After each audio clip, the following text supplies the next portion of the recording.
माँ जी, आप बिल्कुल भी चिंता मत करिए। बेशक हम देवरानी जेठानी की आपस में नहीं बन रही, लेकिन इसका मतलब ये नहीं कि हमारा आपके साथ किसी भी तरह का कोई मन मुटाव है। आप और बाबूजी हमारे माता पिता है, आपसे अलग थोड़ी ना हो रहे हैं। वैसे भी माँ जी, इतिहास गवाह है, आज तक कौन सी देवरानी जेठानी जीवन भर एक साथ रही है।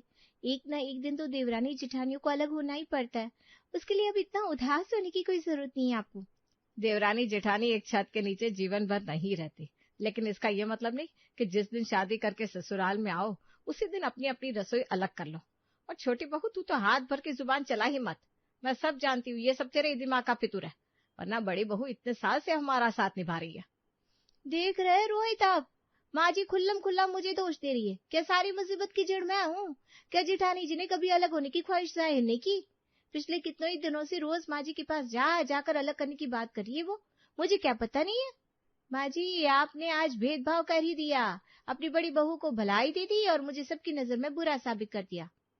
माँ, ऐसी बातें क्यों करती हो तुम, जिससे किसी का दिल दुख जाए? अरे ठीक है ना, जब ये दोनों साथ रहने को राजी नहीं है तो आप क्यों इन्हें एक खूंटे से बांधने की कोशिश कर रही हैं? मुझे तुम्हारी बेलगाम बीवियों को खूंटे से बांधने का कोई शौक नहीं है। कर दी ना मैंने दोनों की रसोई अलग। मैं तो बस ये कह रही हूँ कि बंटवारा बस घर का हुआ है, माँ बाप का बंटवारा नहीं हुआ करता। और बेटा, जिस दिन तुम्हारे मन में ये ख्याल आए ना कि माँ बाबूजी को आधा आधा बंटवारा कर लेते हैं, तो वो बात मेरे कानों तक पहुंचने से पहले यह घर छोड़कर अपना इंतजाम कहीं और कर लेना तुम लोग। ये मेरा घर है और यहाँ पर मैं किसी की फालतू बात बर्दाश्त नहीं करने वाली। अरे माँ जी, इतने सालों में आप बस इतना ही समझ पाई हैं क्या? मैं तो खुद स्वीकार करती हूँ कि सास ससुर का कोई बंटवारा नहीं होता। आप ही तो असली मालकिन है घर की। जब मन करे, जहां मन करे, आराम से रहिए। हम कभी कोई सवाल नहीं करेंगे। अरे भाग्यवान, अब कह तो रही हैं कि हमारी पूरी जिम्मेदारी उठाने और मान सम्मान देने को वो तैयार बैठे हैं, फिर किस बात की नाराजगी। ठीक है बच्चों, आज से तुम अपनी अपनी रसोई अलग कर लो, लेकिन इस घर की सुख शांति कभी भंग ना हो, ये बात हमेशा याद रखना। जी बाबूजी। दोनों बहुओं को अलग करने की कुछ दिनों बाद। अरे भाग्यवान, क्या हो गया? छोटी बहू ने खाना दिया, तुमने खाना खाया क्यों नहीं? नहीं खाना, रोज रोज ये दाल रोटी मुझसे नहीं खाई जाती। दाल रोटी नहीं तो क्या 56 भोग खाने का मन था तुम्हारा? अरे रोज रोज घर में बहू शाही भोग तो पकाई नहीं। खाकर देखो, बड़ा स्वादिष्ट बना है। और एक राज की बात बताओ, गर्मा गर्म पका पकाया भोजन मिल रहा है, चुपचाप आनंद से खाया करो, वरना कहीं ऐसा ना हो कि तुम्हारे नखरों के कारण ये भी ना मिले। चुप करिए जी, आप तो जब मुंह खोलते हैं कुछ उल्टा ही बोलते हैं। पका पकाया भोजन मिल रहा है तो इसमें इतनी हैरानी की क्या बात है? दो दो बेटों को पाल पोस कर खून पसीने से खींच कर बड़ा नहीं किया क्या मैंने? अब उनकी पत्नी आकर बुढ़ापे में अगर 2 रोटी बनाकर खिला रही है तो कोई एहसान कर रही है क्या?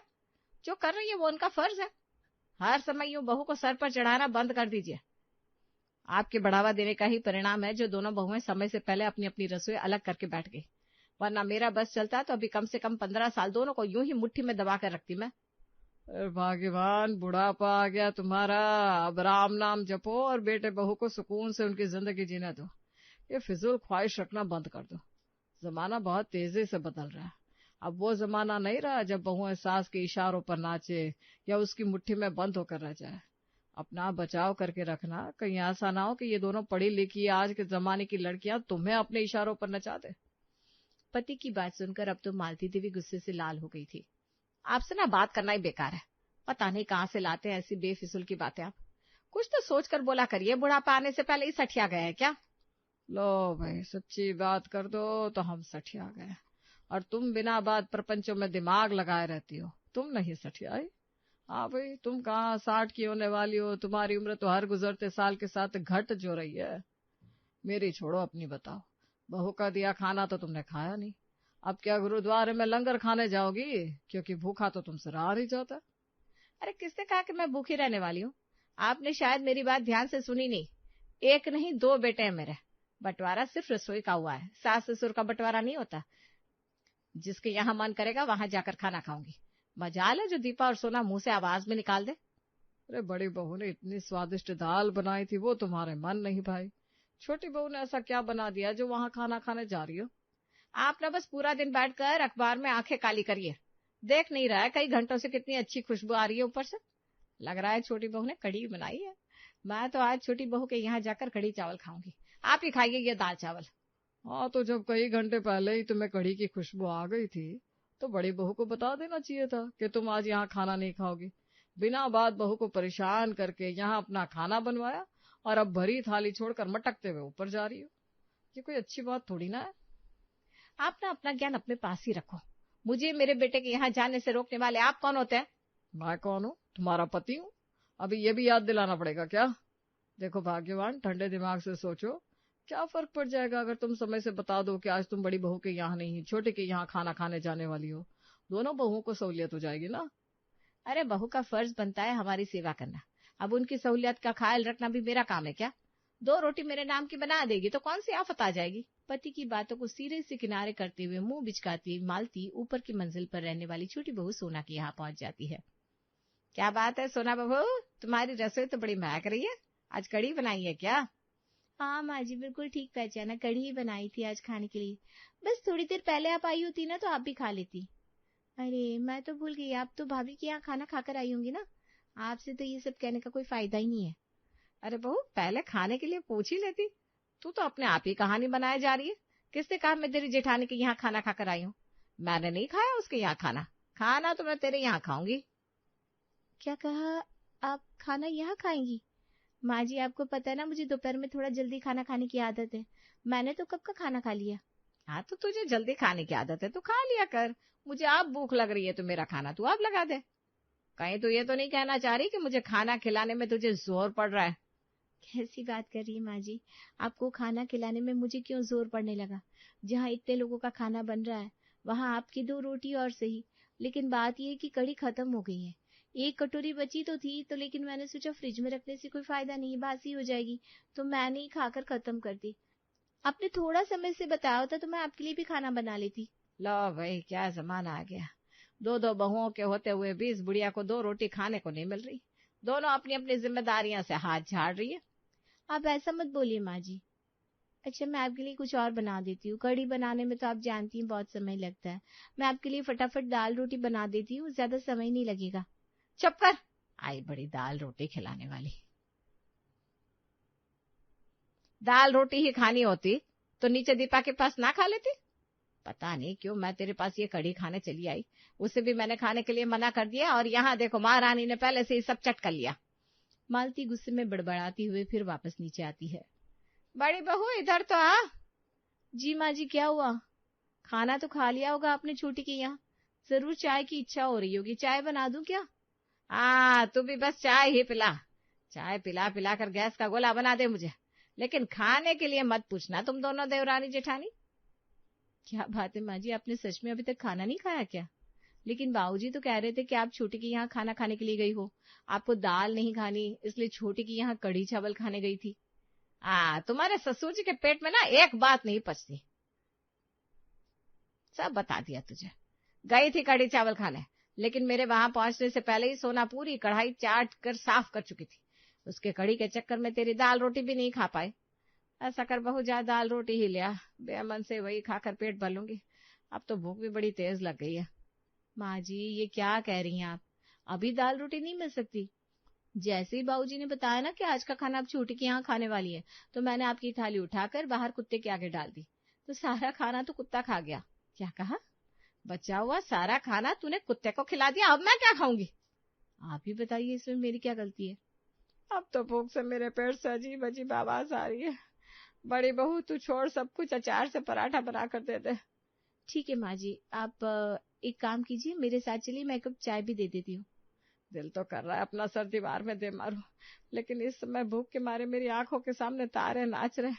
तो ऐसा कर बहू, जो भी है पहले लेकर आ, पहले पेट भर जाए उसके बाद मैं तुझसे बात करूंगी। सास की बात सुनकर बड़ी बहू जाकर रसोई में 1 कप चाय और 2 पराठे बनाकर लाती है और अचार के साथ सास के सामने रख देती है। इधर मालती अचार से पराठे खा रही थी, तभी कमलकांत जी अपना अखबार हाथ में पकड़े वहां पहुंच जाते हैं। अरे भाग्यवान, तुम तो कढ़ी खाने गई थी, लेकिन तुम्हारे हाथ में तो मुझे अचार नजर आ रहा है। यह चमत्कार कैसे हो गया भाई? अभी थोड़ी देर पहले तो तुम दाल से रोटी नहीं खाना चाह रही थी और अब सीधा अचार पर आ गई। तुम्हें समझ पाना कुछ ज्यादा ही मुश्किल काम है। खूब मजाक उड़ा लीजिए। आप तो चाहते हैं ना कि दोनों बहुएं मेरी इज्जत करना बंद कर दे। वैसे ही रोज रोज मेरा अपमान हो रहा है। 2 बहुओं के होते हुए भी अचार से पराठे खाकर अपना पेट भरना पड़ रहा है मुझे। मैंने तो तुम्हें समय से समझाया था कि बहू के हाथ के बने खाने में कमियां निकालना बंद कर दो और जो बहुएं खिलाए चुपचाप खुशी खुशी खाया करो। लेकिन नहीं, तुम्हें ही ज्यादा सास बनने का बुखार चढ़ा था तो अब भुगतो। भाग्यवान ये रोज रोज पकवान खाने की फरमाइश थोड़ी कम कर दो, वरना किसी दिन मेरे मुंह से सच निकल गया ना तो लेने के देने पड़ जाएंगे। कैसा सच है? क्या कहना चाहते हैं आप? बहू के आने से पहले तुम्हें दाल रोटी बनाकर खिलाने में भी आफत आती थी और अभी रोज रोज कोफ्ते कड़ी और शाही पनीर मांगती हो। मेरे मुंह से सच निकल गया तो तुम्हें बड़ी तकलीफ हो जाएगी। बहू आ गई तो दिन रात उन पर हुक्म चला रही हो, और जब अपना समय था तब काम से 100 कोस दूर भागती थी तुम। लो, ऐसा पति घर में है फिर बाहर वाले की जरूरत क्या है? सास को भरपेट खाना न खिला पाने के कारण दोनों ही बहुएं काफी परेशान हो गई थी। अरे भाभी, एक बात बताइए, ऐसा क्या बना दिया था आज आपने जो माँ जी को आपके यहाँ का खाना छोड़कर मेरे यहाँ कढ़ी खाने आना पड़ा? माँ जी की आदत तो आप जानती हैं। कम से कम आप ही फोन करके मुझे बता देती कि माँ जी खाना नीचे नहीं ऊपर खाएंगी, तो मैं कम से कम उनके लिए सब्जी तो बना लेती। मुझे बिल्कुल भी अच्छा नहीं लगा माँ जी बिना खाए लौट गई।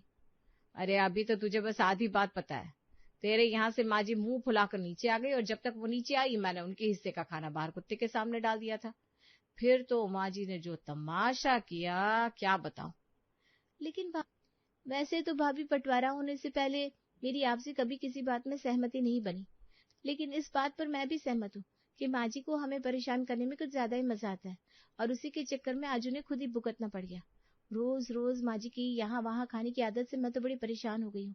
कभी भी माँ जी अचानक से प्रकट हो जाती है, फिर अगर खाना न बनाओ तो एक हफ्ते तक उनका मुंह फुला रहता है। सही कह रही हो छोटी, माँ जी का पूरा ध्यान हम दोनों की रसोई से निकलने वाली खुशबू पर ही रहता है। जहाँ भी पकवान की खुशबू आती है माँ जी उधर दौड़ी चली आती है। मेरे पास इस प्रॉब्लम का एक सोल्यूशन है भाभी। सोल्यूशन थोड़ा अजीब है, लेकिन कम से कम माँ जी को खाना ना दे पाने की शर्मिंदगी से तो बच जाएंगे। आइडिया ये है कि आज से हम लोग रोज माँ जी का खाना बनाएंगे। माँ जी ने आकर खाया तो ठीक, न खाया तो बाहर जानवर को खिला दिया करेंगे।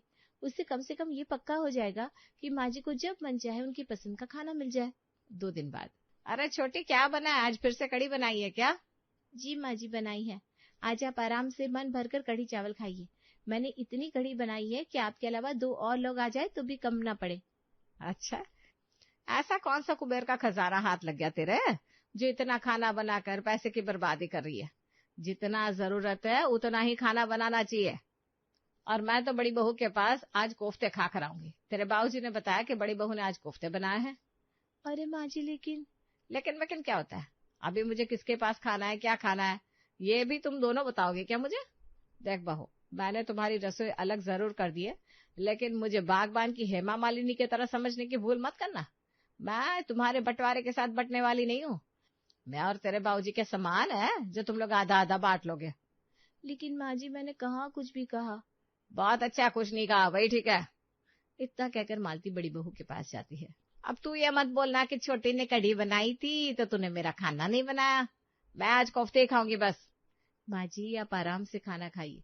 अब आपको खाने की कोई कमी, कोई दिक्कत नहीं होगी। मैंने और सोना ने इस परेशानी का हल निकाल लिया है।